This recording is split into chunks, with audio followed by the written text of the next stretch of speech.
Hello বন্ধুরা, তোমরা কি জানো এটা কী ফল? এটা হচ্ছে ডেফল ফল।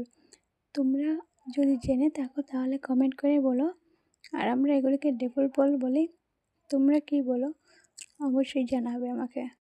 এখন এগুলো দিয়ে আমার শাশুড়ি বানাচ্ছেন ভর্তা। একটু লবণ, একটু মরিচের গুঁড়ো, এগুলো দিয়ে মাখাবে। এবার লবণের গুঁড়ো দিয়েছে, মরিচের গুঁড়ো দিয়েছে।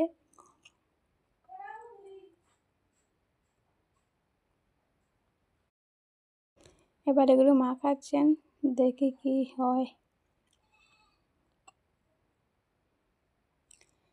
তো উনি খাচ্ছেন, খেয়ে বলবেন কি হয়েছে কি না। অনেকটা কেমন হয়েছে। উনি বলছেন যে খুবই টেস্টি, কিন্তু অনেক বেশি টক। এগুলো সবাই খাওয়া যাবে।